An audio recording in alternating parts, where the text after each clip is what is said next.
Bismillah. Innal hamdalillah nahmaduhu wa nasta'inuhu wa nastaghfiruh wa na'udzu billahi min shururi anfusina wa min sayyiati a'malina. May yahdihillahu fala mudilla lahu wa may yudlil fala hadiya lahu. Wa asyhadu an la ilaha illallah wahdahu la syarika lahu wa asyhadu anna Muhammadan abduhu wa rasuluh, amma ba'du. Alhamdulillah, fi hadzal yaum, yaumul arbi'a, pada hari ini hari Rabu, hari ini hari Sabtu 2 Juli 2022 bertepatan dengan 2 Dzulhijjah 1443 Hijriah. Kita lanjutkan kajian kita di Fakultas Ilmu Aqidah dalam pembahasan kitab Lum'atul I'tiqad.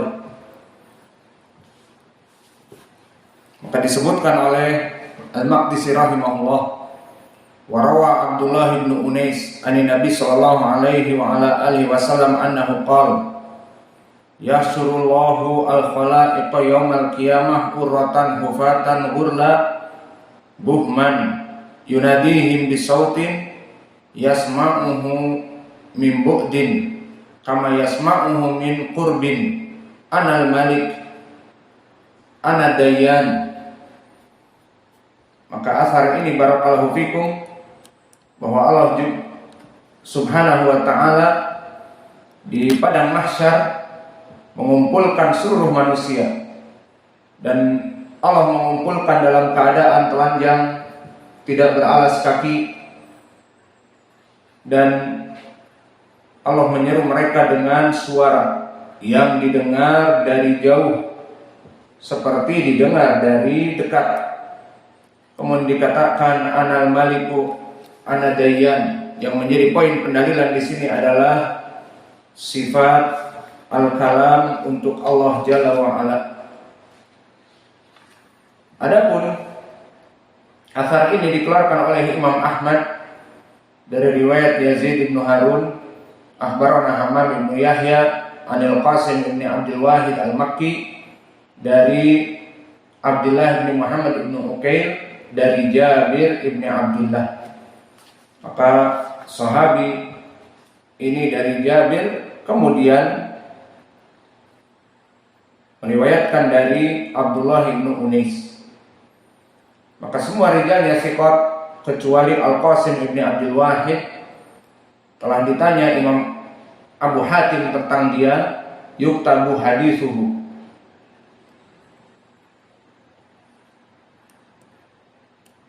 maka kalimat yuhtaju hadithuhu, kalimat menurunkan derajat dari thiqah. Alhasil sanad ini bisa dikatakan hasan, dan hadis hasan pun masih bisa dijadikan pendalilan. Maka pendalilan dengan hadis Abdullah bin Unais, hadis yang bisa dipertanggungjawabkan.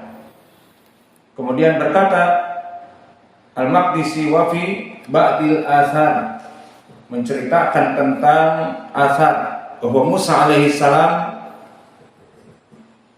di saat malam itu ditampakkan api neraka, maka dia merasa kaget, dan Rabb-Nya atau Allah Jalla wa Ala berkata kepada Musa, memanggil Musa, ya Musa, fa'ajaba syari'an, maka Musa langsung mendatanginya. Isti'nasan bisaut, dia mendatangi dikarenakan suara. Faqala labaik labaik asma'u sautak wala ara makanak fa aina anta. Labaik labaik, aku mendengar suara tetapi tidak mengetahui dari mana sumber suara. Faqala ana fawqak wa amamak wa an yaminik wa an shimalik, maka aku di berbagai arah. Kemudian disebutkan fa'ulima anna hadhihi as-sifah la tambagi illa lillahi ta'ala. Qala kadzalika anta ya ilahi. Afakala maka asma'u am kalama rasulik qala bal kalami ya Musa. Maka hadis ini atau asar ini dikeluarkan oleh Imam Ahmad di kitabnya Az-Zuhd. Diriwayatkan dari Abdullah anaknya Imam Ahmad, dari bapaknya Imam Ahmad, dari Ismail ibnu Abdul Karim ibnu Ma'kil, akhbarana Abdus Samad ibnu Ma'kil, sami'tu Wahab ibnu Munabbih, qala lama ra'a Musa alaihi salam an-nara. Hadis ini panjang dan penulis menukil di lafaz akhir di saat dikatakan kepada Musa, ya Musa, fa'ajaba sari'an wa ma yadri man da'ahu wa makana sur'atu ijabatihi ila istinasan bil ansi. Faqala labaik miraran inni asma'u sawta wa awjasu wajasak wala ara makana fa aina anta qala ana fawqak wa ma'ak wa amamak wa aqraba ilaika minka. Fakala maka asma am rasulat qala azza wa jal bal ana alladhi ukallimuka. Maka ini lafaz yang di kitab Az-Zuhd oleh Imam Ahmad, dinukilkan oleh Al-Maqdisi di Lumatil I'tiqad dengan makna. Maka hadis ini mahaluh. Hadis ini berakhir kepada ucapan Wahab ibnu Munabbih. Dan Wahab ibnu Munabbih seorang tabi'i. Maka bagaimana dia mengisahkan tentang Musa bertemu dengan Allah? Paling sedikit jika dia dengar dari Nabi, karena bisa jadi Nabi menceritakan kisah Al-Anbiya, maka di sini mungkin bisa bersambung. Karena Nabi qala menceritakan tentang kisah para Anbiya, maka bisa bersambung sesuai sanadnya. Seperti hadis-hadis yang muttafaqun alaih tentang 3 orang dari Bani Israel yang masuk ke gua. Maka Nabi tidak mendengar dari Bani Israel. Namun karena Nabi seorang utusan Allah, dia mempunyai khobar-khobar yang Allah berikan. Sehingga jika sanadnya misalnya dari Abi Hurairah, dari Nabi menceritakan tentang Bani Israel, maka sanadnya sahih. Ataupun hadis yang lain, 3 orang yang diuji oleh Allah dari Bani Israel yang botak dan juga albino, dan juga maka diketahui di sini bahwa khobar dari Wahab ibnu Munabbih seorang tabi'i tidak meriwayatkan dari sahabat, tidak meriwayatkan dari Nabi Muhammad. Maka khobar ini jelas khobar yang tidak bersambung. Bagaimana Wahab ibnu Munabbih seorang tabi'i yang mana dia tidak mendengar dari Nabi Muhammad dan di sini meriwayatkan dari Musa. Maka kami sebutkan tadi, bisa jadi kalau kisah Musa ini datang dari Nabi Muhammad baru bisa sahih. Karena memang Nabi Muhammad diberikan khobar-khobar orang terdahulu. Bahkan Adam pun banyak hadis-hadis di Sahih Al-Bukhari bagaimana kisah Adam, kisah Nabi Ibrahim dan yang lainnya, bahkan perkara-perkara yang akan terjadi di surga kelak dan di neraka. Maka di sini mungkin bisa kita katakan sahih. Namun Wahab bin Munabbih seorang tabi'i, dari mana dia mendengar kisah Musa tanpa disebutkan dari Nabi? Maka sanad ini jelas mu'dhal. Mu'dhal adalah banyak dari rawi-rawi yang terputus karena dia memang tidak pernah mendengar dari Musa alaihi salam. Kalau memang dari Nabi, maka mana sahabinya dan mana ucapan qala Nabi, tidak ada. Maka atsar ini atsar yang dhaif. Barakallahu fikum.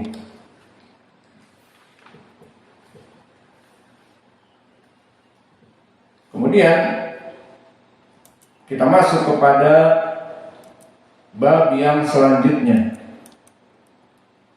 Bab tentang permasalahan Al-Quran, yang mana Al-Quran ini adalah ucapan Allah Jalla wa'ala dan bukan makhluk. Qala Al-Maqdisi rahimahullahu ta'ala, wa min kalamillahi subhanahu al-Qur'anul azim. Maka susunannya sudah sangat baik, di mana penulis memulai dengan sifat kalam untuk Allah. Maknanya Allah itu berbicara. Maka setelah selesai membahas sifat kalam untuk Allah, maka wa min kalamillah min hunali tab'id, maka dari sifat berbicara Allah Al-Qur'anul Karim, maka dia adalah Al-Qur'an. Maka di sini menjadi pendalilan bagi kita pertama tentang sifat al-kalam untuk Allah Jalla wa'ala. Dan yang kedua, dari kalamnya Allah Jalla wa'ala adalah Al-Quran, wa huwa kitabullah al-mubin wa habluhul matin wa siratuhu al-mustaqim. Maka dia Al-Quran itu adalah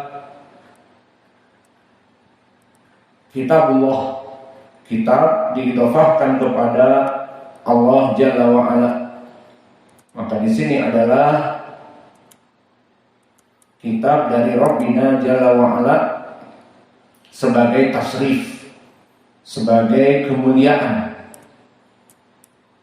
dan juga sebagai pengidhofahan sifat bahwa dia itu adalah bukan buatan manusia, tetapi dari ucapan Allah. Wa huwa kitabullah al-mubin. Maka dia adalah kitab Allah yang mubin, yang menjelaskan segala sesuatu dari perkara-perkara di dalam agama ini. Wa habluhul matin, dan dia adalah habluhu, talinya Allah, al-matin, wa siratuhu al-mustaqim, dan dia adalah jalan yang lurus. Wa tanzilu rabbil alamin, dan diturunkan oleh Allah Jalla wa'ala, nazala bihi ruhul amin, di mana turunnya Al-Quran itu melalui perantara Jibril Al-Amin, yang dipercaya. Maka Jibril yang memberikan Al-Quran kepada Nabi Muhammad untuk dihafal dan dibacakan kepadanya. Seperti ayat yang pertama, Iqra bismi rabbikal ladzi khalaq. Maka di Sahih Al-Bukhari disebutkan bagaimana kisah ini di Gua Hira, bahwa Nabi Muhammad di saat diperintah oleh Jibril, Iqra, aku adalah Jibril yang membawa wahyu dari Allah, Al-Quran, Iqra ya Muhammad. Maka Muhammad sallallahu alaihi wa alihi wasallam seperti di dalam hadis yang sahih muttafaqun alaih dari Abi Hurairah dan yang lain, lastu biqari'in, aku bukan orang yang membaca, aku orang yang buta huruf. Seperti sekarang orang yang tidak bisa membaca Al-Quran dari orang-orang Indonesia ataupun orang Arab, maka dia adalah orang yang buta huruf. Dan itulah Nabi kita. Apa hikmahnya Nabi kita menjadi buta huruf? Agar Al-Quran itu bukan karya tulisannya, masterpiece. Maka jika beberapa agama mereka bertelekan kepada kitab karya Rasulnya, karya nabinya. Maka akhirnya diklaim bahwa agama ini adalah ciptaan dari penulis kitab tersebut. Seperti yang menulis kitab Mahabharata disebutkan ada dewa-dewa Krishna, dewa Wahyu, dewa Bayu, dewa Indra, dewa Wisnu, dewa Shiva dan sebagainya. Maka mereka menisbatkan kitab ini ditulis oleh Bhagawan Wisesa, akhirnya agama itu dinisbatkan kepada mereka. Dan begitu pun kitab Weda dari tulisan manusia dan yang lainnya. Maka Al-Quran karena nabinya seorang ami dan diketahui oleh manusia bahwa Nabi Muhammad memang tidak baca tulis. Lalu bagaimana dia mengatakan Iqra bismi rabbikal ladzi khalaq? Dari mana Nabi Muhammad membacakan ini kepada para sahabatnya? Disampaikan oleh Jibril alaihi salam. Maka dilaqabi dengan nazala bihi ar-ruhul amin. Maka diturunkan Al-Quran itu kepada Nabi Muhammad ala qalbi sayyidil mursalin bilisanin arabiyyin mubin. Diturunkan kepada hati Nabi Muhammad dengan bahasa Arab yang mubin, yang fasih.